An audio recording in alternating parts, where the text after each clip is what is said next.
മൊത്തം ഒരു 6 മീനാണ്. അത്യാവശ്യം വലിയ മീനാണ്. ഞങ്ങളുടെ നാട്ടിൽ ഇതിനെ കണ്ണനയില എന്നാണ് പറയുന്നത്. കണ്ണനയില. ഇതിപ്പോൾ ഞാൻ ഇത് മുഴുവനും ഇപ്പോൾ എടുക്കുന്നില്ല. ഞാനിതിനെ വെട്ടി വൃത്തിയാക്കി ഇന്നത്തേക്കുള്ള ആവശ്യത്തിന് മാത്രം എടുത്തിട്ട് ബാക്കി ഞാൻ മാറ്റി അങ്ങ് ഫ്രിഡ്ജിൽ വയ്ക്കുവാണ്. ഇന്നത്തെ ആവശ്യത്തിന് എടുത്തിട്ട് ഞാൻ ഇത്രയാണ് ഫ്രിഡ്ജിൽ മാറ്റി വയ്ക്കാൻ ഉദ്ദേശിക്കുന്നത്. ഈ ഒരു പാത്രത്തിൻ്റെ അതായത് ഇതാണ് ഈ പാത്രത്തിൻ്റെ അടപ്പ്.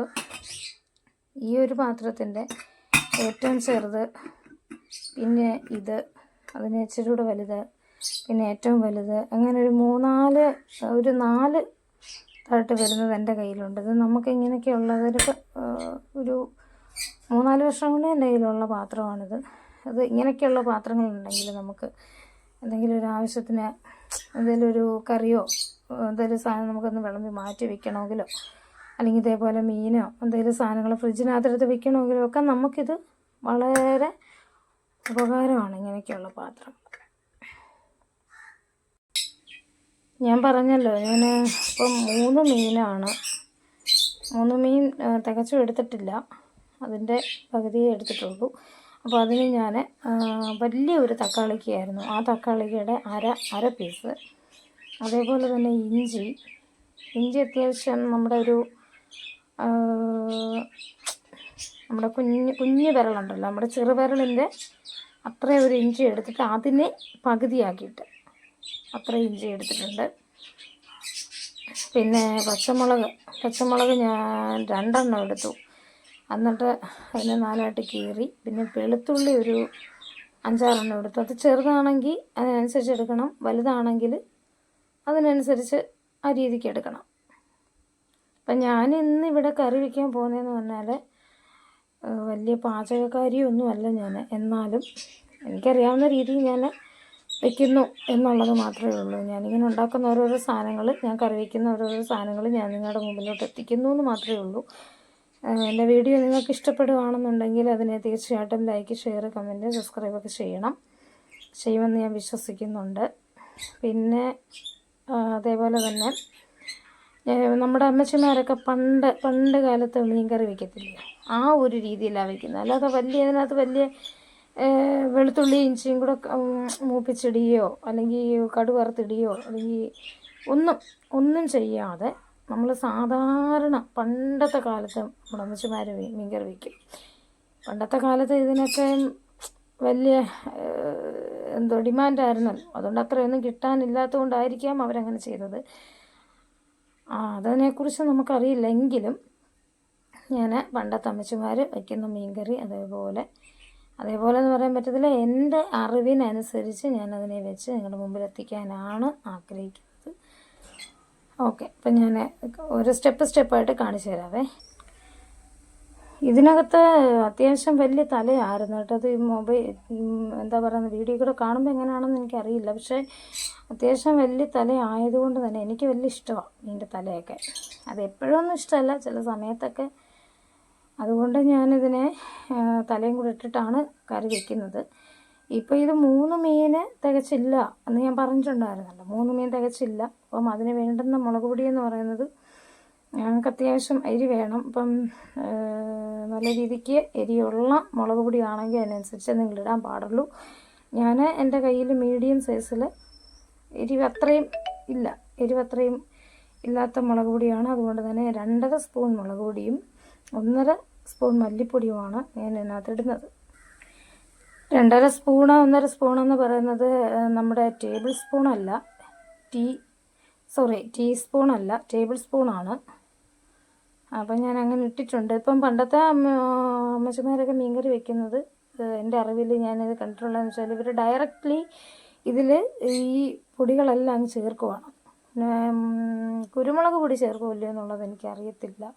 ഞാൻ എന്തായാലും എനിക്കിഷ്ടമാണ്. ഞാൻ അതും കൂടെ അതിനകത്ത് ചേർക്കുന്നുണ്ട്. കുരുമുളക് പൊടിയും കൂടെ ഞാൻ അതിനകത്ത് ചേർക്കുന്നുണ്ട്. അപ്പം ഇഷ്ടമുള്ളവർക്ക് ചേർക്കാം, അല്ലാത്തവർ ചേർത്തില്ലെങ്കിലും കുഴപ്പമൊന്നുമില്ല. പിന്നെ വേറൊരു ഓപ്ഷനുണ്ട് ഇങ്ങനെ വെക്കുന്ന മീൻ കറിക്ക്. പക്ഷെ അതെനിക്കിഷ്ടമല്ല. എന്നാലും ഞാനൊരിതറിയാം. ഇങ്ങനെ വെക്കുന്ന മീൻ കറിക്ക് മല്ലിപ്പൊടി ഇടാറില്ലെന്ന് ഞാൻ കേട്ടിട്ടുണ്ട്. പക്ഷെ അതിനെക്കുറിച്ച് എനിക്കറിയത്തില്ല. അറിയാവുന്നവർ ഞാൻ ഈ മീൻ കറി വെക്കുന്നതിൽ എന്തെങ്കിലും അഭിപ്രായ വ്യത്യാസമുള്ളവരൊന്ന് കമൻറ്റ് ചെയ്യണം. നമ്മുടെ ടീസ്പൂണിന് 1 സ്പൂൺ, ടീസ്പൂൺ എന്ന് പറയുമ്പോൾ എന്താണ്ട് ഇതാണ് എൻ്റെ കയ്യിരിക്കുന്നത്. ഇത് കുരുമുളക് പൊടിക്കകത്ത് കിടന്ന സ്പൂണാണ്, അതുകൊണ്ടാണ്. ടീസ്പൂണിന് 1 സ്പൂൺ കുരുമുളക് പൊടിയും അതേപോലെ 1 സ്പൂൺ മഞ്ഞൾപ്പൊടി ഇട്ടു. പിന്നെ ഉലുവാപ്പൊടിയുടെ കാര്യം ഞാൻ വിട്ടു, ഉലുവാപ്പൊടിയും കൂടെ ഇടണേ. പിന്നെ അതുപോലെ തന്നെ കുടംപുളി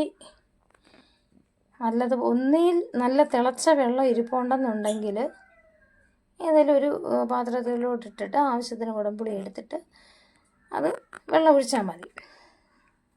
പിന്നെ അതല്ല ചൂടുവെള്ളം ഇല്ല എന്നുണ്ടെങ്കിൽ ഒരു പാത്രത്തിലോട്ടിട്ടിട്ട് ഇതിനെ നല്ലതുപോലെ തിളപ്പിച്ച് മാറ്റി വെച്ചേക്കണം. അതിൻ്റെ കൂടെ കുറച്ച് ഉപ്പും കൂടെ ഇടണം. കുറച്ച് ഉപ്പ് കൂടെ ഇട്ടിട്ട് തിളപ്പിച്ച് മാറ്റി വെക്കും.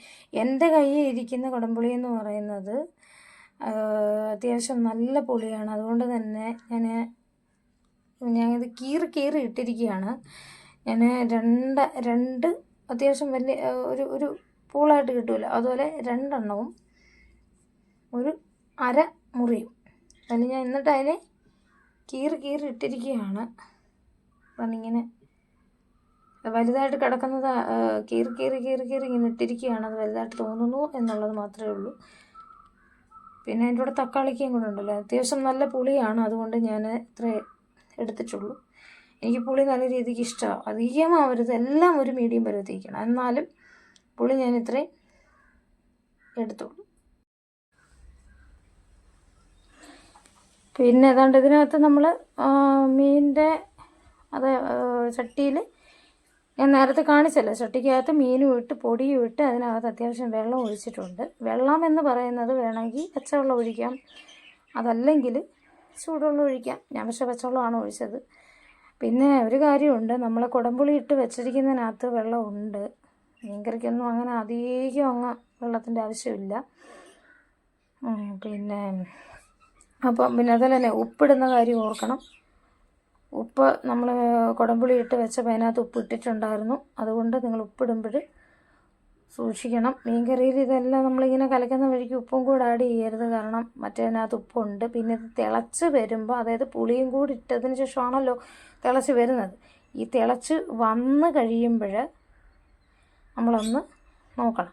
അതിനകത്ത് അന്നേരം എന്തെങ്കിലും വേണം എന്നുണ്ടെങ്കിൽ ആഡ് ചെയ്താൽ മതി. പിന്നെ ഇപ്പം നമ്മൾ അരിഞ്ഞ് വെച്ചിരിക്കുന്ന തക്കാളിയും അതേപോലെ തന്നെ സംഭവങ്ങളെല്ലാം ഇതിൽ ആഡ് ചെയ്യാൻ പോവുകയാണ്. ഞാൻ എപ്പോഴും പറയാറുണ്ട്, ഞാൻ ഒറ്റയ്ക്കാണ് വീഡിയോ എടുക്കുന്നത്. കൊണ്ട് അതിൻ്റെ കൂടെ വെട്ടമൊന്നുമില്ല, അങ്ങനെ അടുക്കളയിൽ വലിയ വെട്ടമോ കാര്യങ്ങളോ ഒന്നുമില്ല. അപ്പം വലിയ ബുദ്ധിമുട്ടാണ്. അപ്പം ഞാനിത് എടുക്കുന്ന സമയത്ത് കറണ്ടും ഇല്ല, പോയി വന്നും നിൽക്കും ചില സമയത്ത് കറണ്ട്. അതുകൊണ്ട് മാക്സിമം എന്നെ സപ്പോർട്ട് ചെയ്തേക്കണേ. അതേപോലെ തന്നെ നമ്മളതിന് മുന്നേയൊക്കെ പറയാൻ വിട്ടുപോയാണ്, കറിവേപ്പില ഊരിയിട്ട് നമ്മൾ, അതായത് തണ്ടിൽ നിന്നും കറിവേപ്പില ഊരി അടർത്തി മാറ്റിയെടുത്ത് വെള്ളത്തിലിട്ടിട്ട് നല്ലതുപോലെ 1-2 വെള്ളത്തിനകത്ത് കഴുകിയിട്ട് ഇങ്ങനൊരു പാത്രത്തിലിട്ടേക്കുക. അപ്പം ഞാൻ ഇപ്പം അടുപ്പിലോട്ട് മീൻകറി വെച്ച സമയത്ത് തന്നെ ഞാനിപ്പോൾ കുറച്ച് കറിവേപ്പില അതിലോട്ട് ഇട്ട് കൊടുക്കും. അടുപ്പിൻ്റെ അടുത്തോട്ട് കൊണ്ട് കാണിച്ച് കഴിഞ്ഞാൽ വെട്ടമില്ല, അതുകൊണ്ടാണ്. അപ്പം ഞാൻ കുറച്ച് കറിവേപ്പില അങ്ങോട്ട് ഇട്ട് കൊടുക്കും. എന്നിട്ട് നമ്മളിത് വെന്ത് ഇറക്കാറാവുമല്ലോ, അപ്പോഴത്തേക്കിനെ കുറച്ചുകൂടെ ആഡ് ചെയ്ത് കൊടുക്കും. ഓക്കെ, നമ്മുടെ മീൻകറി റെഡിയായി. നല്ല ടേസ്റ്റായിരുന്നു. നല്ല കറക്റ്റ് പാകത്തിന് ഉപ്പ്, പുളി, നല്ല കുറുകിയ ചാറോട് കൂടിയ നല്ല അടിപൊളി മീൻ.